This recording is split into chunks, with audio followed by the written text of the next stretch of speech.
about new things coming about in the 1920s. Yesterday, mass consumption, marketing strategies, advertising, and we talked about how these strategies largely still exist to this day. You know, if you guys like money, maybe you could go into a career in advertising if you like money. Today we'll look a little bit at the gasoline age and the impact of the self-propelled carriage. Because previously, people would ride in things that looked like cars, but they'd be pulled by horses. They were called carriages. And the impact of the automobile impacted several different parts of American life. And the impact is tremendous, okay?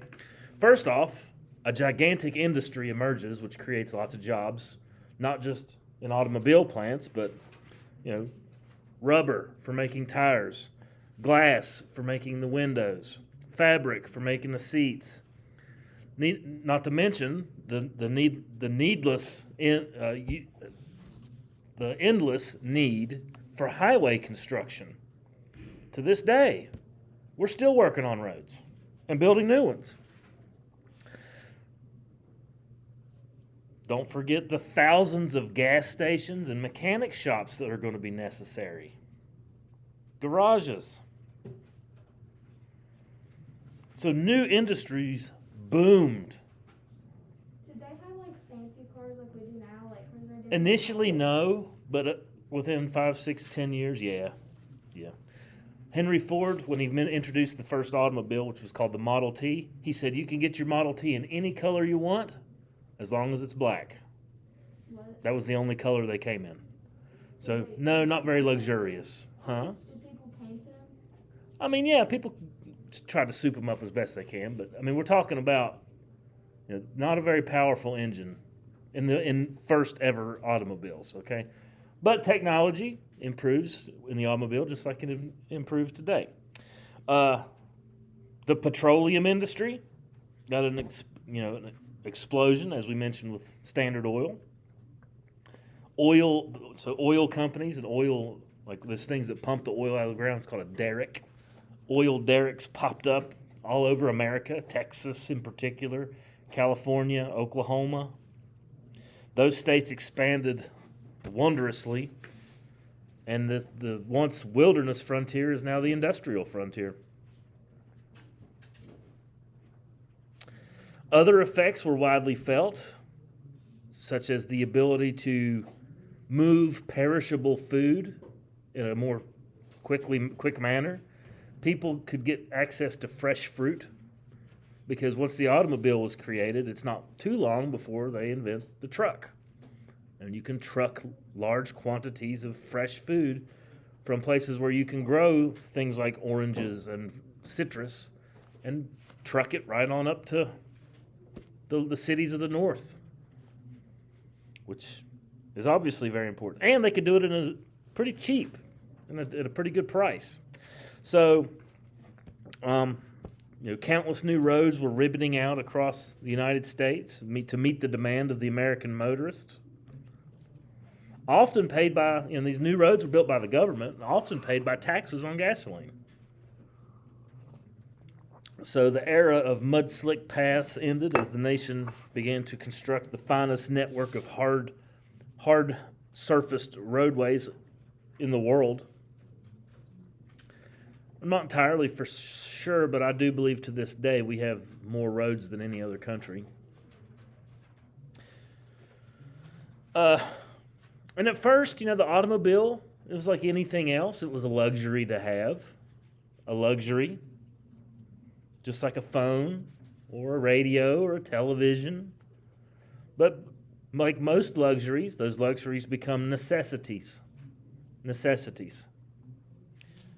So soon they became essential devices needed for transportation.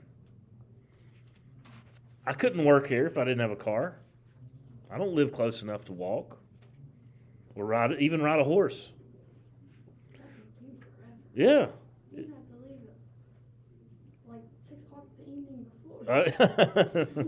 Maybe not that early, but it would be difficult. Yeah, it would be a great hardship for me to do that without an automobile. So, not only were they became necessities, but they also became like a badge of freedom. You can go somewhere. You can just hop in your car and go somewhere. That is a novel idea, okay? So, the idea of going on a joyride or a vacation seemed suddenly in the grasp of Americans. Even women, women were further freed from their dependence on men. And population changes began to occur in America because it was like the ability to move around was much easier. To go from one place to another quickly. And so you begin to see states that were less popular. You saw like your states like Indiana and Southern Illinois, Missouri. Less popular states, people began to go to other places. Like they'd go to Chicago, or they'd go to Pittsburgh, or people would leave here and go to the cities because they could. It was easy and relatively cheap if you already had the automobile. So, Americans, at one point in the late 1920s, more Americans owned a car than owned a bathtub. What they used to clean themselves, like outside water? Just had a bowl with water. Did they like all use it and then, Yeah, or a wash tub, but not a bathtub. Also, Well, if they were moving like to different states and stuff like that, did they already have gas stations or were they bringing like? They had to be built. They had to be built. Obviously, there'd be no gas stations before automobiles, so they had to be built. And where are they going to build them? Beside the new roads. Oh. Yeah. So, but yeah, Americans in the late 1920s owned more automobiles than bathtubs. So, you can't go to town in a bathtub. You can in an automobile. Other byproducts of the automobile revolution were made possible by pretty soon they invented the bus, which is a big car. And that made possible the consolidation of schools. People in a larger area can go to the same school, as opposed to, before the automobile, you'd have to have a school like every couple miles, walking distance or at least horse riding distance. But now the consolidation of schools and many churches, you begin to see larger organizations formed. As America became a nation of commuters. We commute, we go places. Now, this is not without problems. Many people saw the automobile as a demon machine, because of the terrible toll that it exacted upon the American population. As cars got better and more technologically advanced, they got faster and more powerful, and people started wrecking them and getting in horribly mangled in car accidents. There were no seatbelts. There were no airbags. Many states did not require a driver's license, so an 8-year-old could go drive the car. So, the 1 millionth American died in automobile accidents in 1951. So 1 million Americans had died in automobile accidents between the 20s and the 50s. That's more than all those killed on all the battlefields of our nation up to that point. So, just to give you an idea. Also, it's coming around in a time of prohibition where people were drinking more than ever before, and now they have an automobile, and it's all being thrown at them at the same time. There wasn't a rule back then. It came about very quick. Well, obviously, you weren't allowed to drink anyways because of prohibition. Yeah. So you shouldn't be operating anything under the influence of alcohol. Okay? So this gasoline age and the automobile completely revolutionizes things. Even dating. Even dating. It's like, hey, I'm going to go pick up somebody and we're going to go someplace and then I'll drop them off later. That didn't happen before the car. It's like, okay, I'm going to come to your house and spend the time with your family and then I'm going to leave. That's how courting went about. So the nature of marriages and families changed as a result of the automobile. So it completely reshapes the American culture. So it's far-reaching, very far-reaching. And we love cars. Americans have always had a love affair with the automobile. Haven't always made the best ones, but we love them. All right. Pretty soon, they take the technology of the automobile and they apply it to aircraft. Heavier than air machines. We have flown before. Thomas Jefferson saw a man fly in a hot air balloon, which is a lighter than aircraft. These are heavier than aircraft, so airplanes. And the hot air balloon is controlled by fire. It is, yes. Not like a bunch of metal engines. You're right, right. Now, there had been several unsuccessful attempts to achieve aviation, to achieve flight, ever since the gasoline internal combustion engine had been created. But the Wright brothers, Orville and Wilbur, you ever heard of them?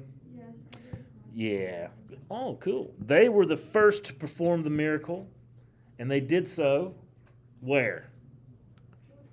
Yeah, the Outer Banks. Kitty Hawk, North Carolina. You ever looked at a North Carolina license plate? It's got an airplane on it. It's Orville and Wilbur's. On that historic day in 1903, December of 1903, Orville Wright took a feeble-looking plane, there it is, and stayed airborne for 12 seconds. I thought it was 8 seconds. 12 seconds. And went roughly 120 feet. Thus, the age of aviation is born. And it was launched by two obscure brothers who were bicycle repairmen. Didn't they say something about they were like, it's just like putting a bicycle together? Yeah. That was what they said. Yeah, well, they were bicycle repairmen. Now, imagine the implications of an airplane. How is that going to change? Well, in essence, the world gets smaller. The world gets smaller. Now, literally, is the world shrinking? No, but you can travel faster. You know, you can go over the Grand Canyon. You can travel across oceans.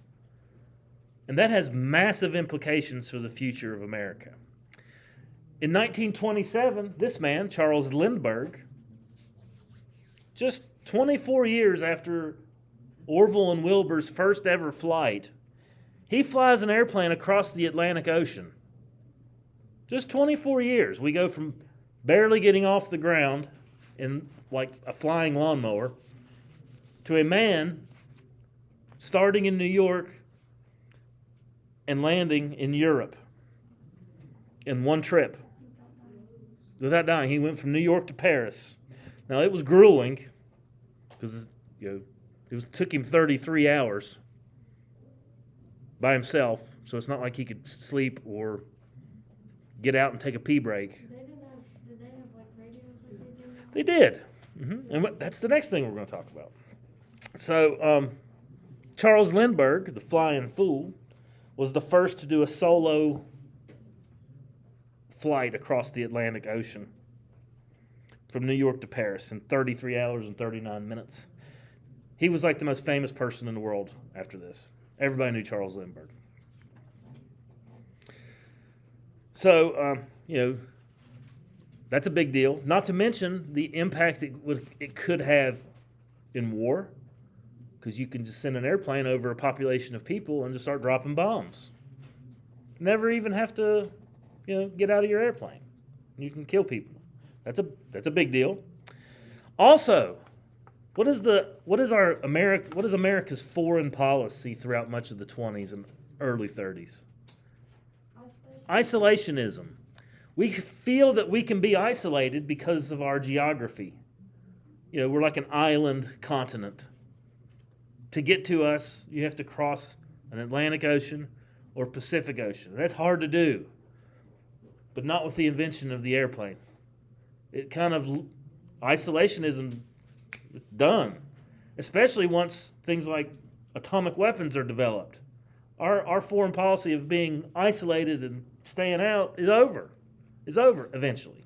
Now, it doesn't happen overnight, and you will see that. So it's almost like we had ocean moats. Like the oceans acted like moats, keeping people out. So that becomes a bygone idea. All right. Other technological advancements happened, like Kinsey mentioned, with the radio. The airplane was fast, but it's nothing compared to the speed of radio waves, which wireless, we already had the ability to transfer information at the speed of light with what invention? We've been sending messages across our country, telegraph.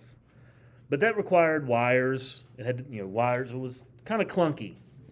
What Guglielmo Marconi, an Italian man, invents is wireless telegraphy.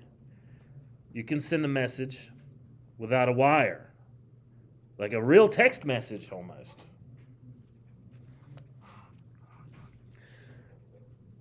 He does that in the 1890s, and pretty soon came the voice-carrying radio, meaning you could transfer your voice through the atmosphere from one place on Earth, and then another place on Earth you could have a device and you could hear someone talking to you that's not there. It's like witchcraft, isn't it? Yep. It kind of is to these early people, all right? But it worked. That is, it was not. It kind of blows your mind. I don't know how to do that, but they did it out using science, and later miracles like the transatlantic wireless phonograph. You could send messages across the ocean. Radio telephones, television, all of these things. Like it uses the atmospheric waves, the radio waves in the atmosphere. So obviously at first they didn't have great range, very localized, but pretty soon they improved the range by using different levels of the atmosphere and like the ionosphere and the hertz that are involved. I don't know the science. I used to, but I don't anymore. But this was great because you could incorporate other aspects of American culture like advertising directly into your broadcasts because it made radio another vehicle for American free enterprise and commercialism and buying stuff because people would listen. So, while the automobile was drawing people away from home, the radio was pulling people back in. For much of the decade of the 1920s, families would gather around their household console radio and stare at it and listen to it. I don't know why they stared at it, but they would listen to it. Radio does a lot because it knits our nation together. Various regions began to hear voices from around the country. And we created the American accent. Like, you guys know what a British person sounds like. Australian, Irish, they have an accent. Appalachian, New England. What is the typical American accent, though? Really pronounce R's and Okay. vowels. Have you ever watched the news and listened to a newscaster on So flat. that is the American, like a standardized American accent. They don't have one. They have no accent at all, do they? It's just normal. It's just normal. And that kind of standardizes the American, because people, you can be in Atlanta, Georgia, hearing somebody from Augusta, Maine, speaking. And it kind of tries to knit our nation together into a standardized way. Previously, like, you could live your entire life and never meet anybody or hear another voice other than people in your own neighborhood. But with the radio, you could hear people from all over the nation. And people tuned in. So educationally, culturally, radio makes significant contributions. Sports were further stimulated. You could listen to a baseball game or a boxing match or a football game. Politicians had to adjust the way in which their speaking techniques, because previously, how did the politician give their speeches? In person, and they had to scream as loud as they could. Now, they could have a smooth speaking voice and talk directly into a radio, and millions of people could hear them as opposed to 20, 30. That's a big deal. All right, so that makes big headway. But there was also, Americans love to be entertained, and a new industry was blossoming in Southern California because of one of Thomas Edison's inventions, which was the moving picture. What was that place called? Hollywood. The flickering movie was the fruit of numerous geniuses, including Thomas Edison, who had made an early crude form of the moving picture as early as the 1890s. But the real birth of the movie came in 1903. And it wasn't like, there weren't like theaters where you go and sit down and watch. It would be like these things called Nickelodeons. Nickelodeons. It was a place. You know why they were called Nickelodeons? Because you go in to a little booth with a hood over your head, and there'd be a little screen there, and you put a nickel in, and you would see something. You'd watch a movie for a few minutes, because that's how long they could last. And that's why they were called Nickelodeons. Like a short film. Yeah, like a little short film. No sound, just moving, just moving pictures, okay? So there were 5-cent theaters, okay? And the very first ever full-length classic movie was made by D.W. Griffith, and it's called Birth of a Nation in 19. Terrifying. Yeah, it's about the Klan. That's the first ever movie. It's called Birth of a Nation. It's about the Klan. It glorified the Ku Klux Klan and how it was born in the days of Reconstruction.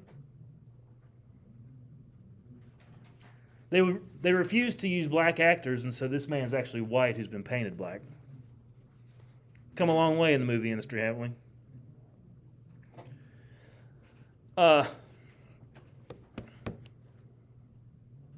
So it's a totally fascinating industry that was launched in Hollywood, which is in Southern California near Los Angeles.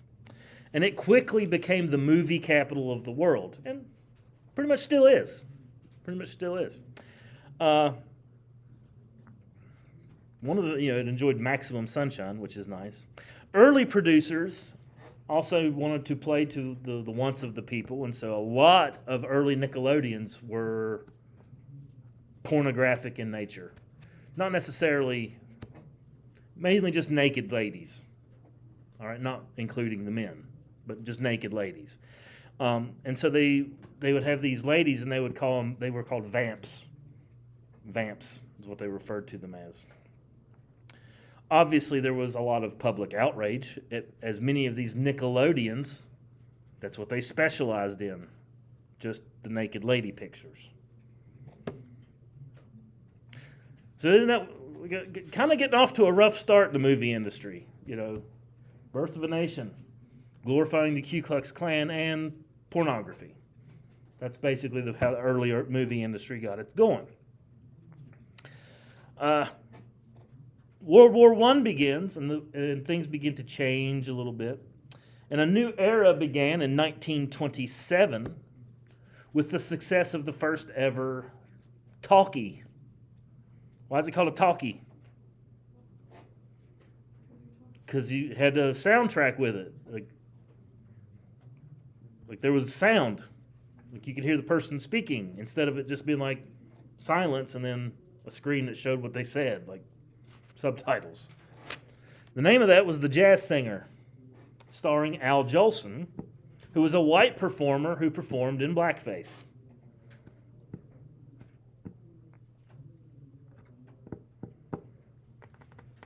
But movies eclipsed all other forms of amusement and were extremely popular, giving birth to the idea of a movie star. And movie stars could be then used in advertising. They don't do that anymore, though, do they?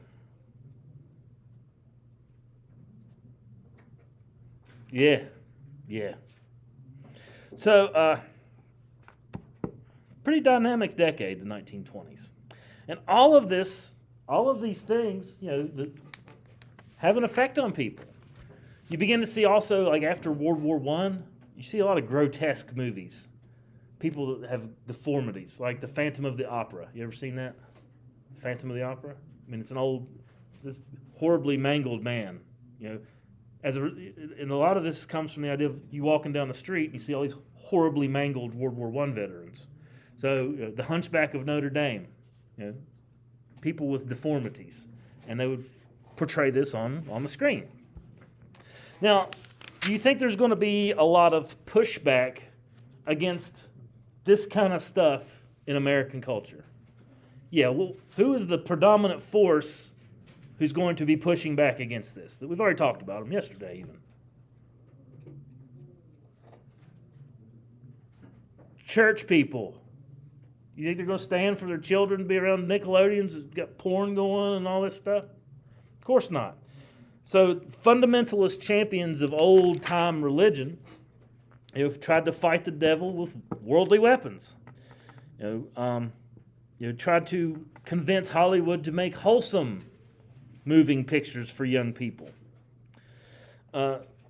Even before the war, people were trying to stem this erotic eruption in the movie industry. But advertisers like to use sex to sell things. You guys ever watched like a cheeseburger commercial? It's got a real pretty lady biting into a cheeseburger. Why do they do that? Because it works. Okay? So advertisers exploited the sexual allure to sell everything from soap to car tires. So once women who were once modest maidens, now they're like these ladies wear bobbed haircuts and short dresses with fringes on it, and they were referred to as flappers because their dresses would flap whenever they would dance. And these young women appeared with elevated hemlines, rouge on their cheeks. We have rouge still? Does rouge still exist? Blush. Always had a cigarette dangling out of their lip, and usually a drink in their hand, even during the era of especially during the era of Prohibition. So this flapper, this young woman, kind of symbolized a yearn for and devil-may-care independence. That's what they wanted. Living in wild abandon. They even went so far as to wear one-piece bathing suits. Beaches all over America employed people who would go up to women and measure their hemlines to make sure that they were not exposing too much of their skin. They were called the morality police. That was a real thing. This is a picture of a dude measuring, like you can only have so much leg showing. The morality police. If you go back, like this is from the 20s, if you go back to just 1910, 1900, Basically, ladies, you were covered from wrist to ankle in your bathing suit, and that's what you swam in. So this was very risque. These women dressed like this, very, very risque. You can see above their mid thigh. Now, this would probably not be a violation for many of us in our own dress code anymore, but this was very risque. There was also some psychological progression, I guess you could call it, with the translated writings of Dr. Sigmund Freud. You ever heard of Sigmund Freud? Never heard? Yeah, I mean, I won't say weird, but he definitely has a different way of thinking. He has a lot of ideas that are new. How about that? But he speaks about sexuality in a very casual manner. All right, he speaks about it very frankly. This is a group of these are Americans who, they don't do that. Okay, they don't speak casually about that, especially with their children. But he argued, one of his main points is that he argued that sexual repression, not talking about it, not acting on it, is responsible for a variety of nervous and emotional illnesses. So he believes that good health demanded gratification sexually. That's a new idea.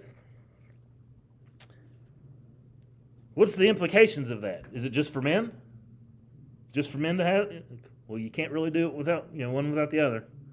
So this brings kind of an idea shift in the sexual attitudes of Americans. Not to mention the speakeasy, where men and women are drinking together, the introduction of jazz music, the automobile, where people are alone and free by themselves. Just change all of these things. You wrap them into one. You're looking for a cultural shift. That's exactly what happens. Exactly what happens. Okay, just wait till the 1960s. All of this stuff it gets amplified even greater. Okay. All right. All right. We're talking about culture. So let's look at some of the more influential cultural people. You probably have heard a lot of these people's names, even if you don't recognize them. All right? We'll start with the top left. Who dat? He's handsome. He was born in Minnesota, went to Princeton, and he became a celebrity by writing books.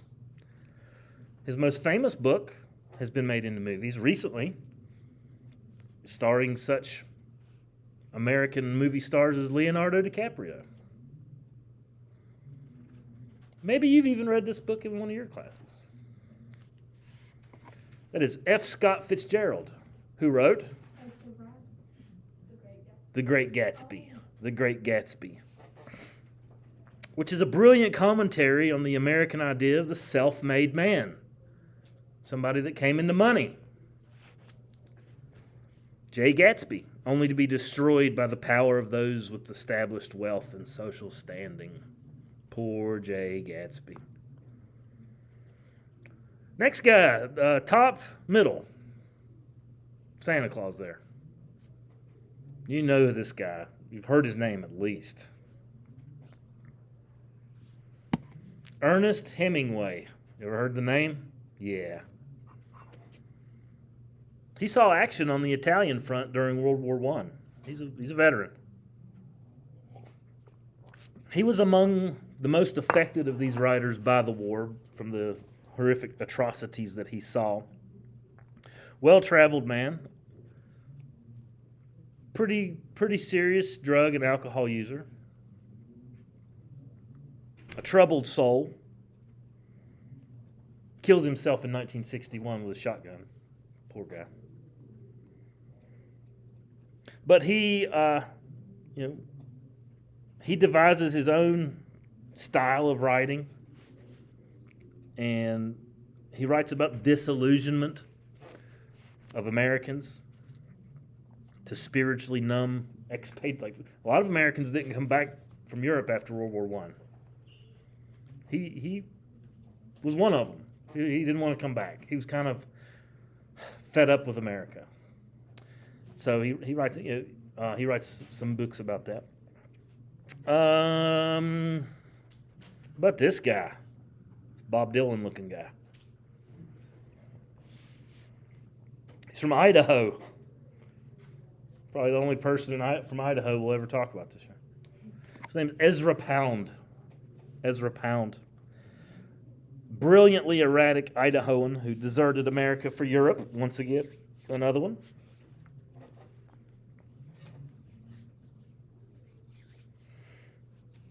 He's a poet, wrote poetry. One of the most famous of the American poets of the day. All right, the next guy, bottom left, is T.S. Eliot. Also a poet.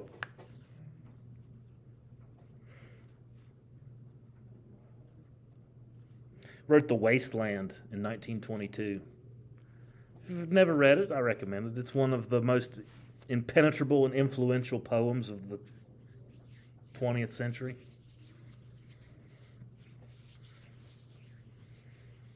What about this guy in the bottom middle? William Faulkner.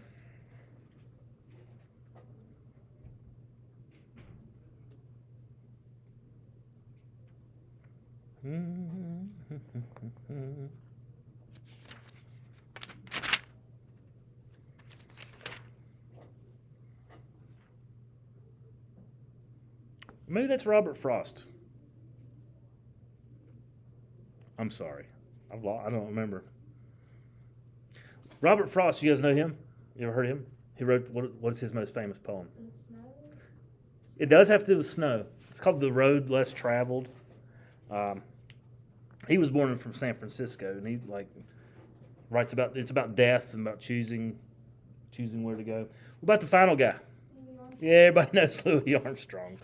Louis Armstrong. What's he best known for? Jazz music? Yeah, he's a jazz musician. Very creative. Part of the Harlem Renaissance. Proudly exalted in black culture. And argued for blacks to be full citizens and socially equal to whites through his talent. And he has a cool voice too. Okay. Sorry I had a brain freeze on that one guy. All right, so this is the cultural stuff of the 1920s, which is a lot. Now let's look at the political stuff of the 1920s, the government. And we'll, like we usually do, we start with the president. And the first president of the 1920s was Warren G. Harding. Republican. Oh, well, he's a handsome dude. What are you talking about? Now, during the 1920s, there are 3 Republican presidents in a row. Warren G. Harding, Calvin Coolidge, and Herbert Hoover. These 3 men steered the United States throughout the roller coaster ride that was the 1920s. And, it was thrilling as it was an ascent from the depths of post-World War I all the way to the recession of the Great Depression. Didn't Hoover totally trash us with the Great Depression? I would not blame it all on Herbert Hoover. But he was the president when the stock market crashed. So he tends to get a lot of the blame. All right. Republicans do a lot during this time to go backward on all the progressive legislation that was made leading up to this time. That's why Hoover was president, Because of what? Yeah, they were all 3 Republicans. But Teddy Roosevelt was a Republican, but he was a progressive. He actually did more using the government. These guys, they want isolationism. They want Everybody, no foreign policy. Everybody keep out, and we're going to use the government as little as possible and let big business basically run things. That was the idea. Okay. They definitely wanted to bring some peace and prosperity did come during the 1920s, but ultimately that prosperity went from here to way down here overnight. So, Warren Harding, inaugurated president in 1921. He looks presidential, doesn't he? Broad shoulders. He's always sat up straight. High forehead, bushy eyebrows, gray hair. He doesn't look like a person that you could talk to, but he was one of the most liked men of his generation. Easygoing. He's a backslapper. Like, he always had a smile on his face, even though it doesn't look like it. He's from Ohio. Exuded graciousness and love of people. Not very intelligent.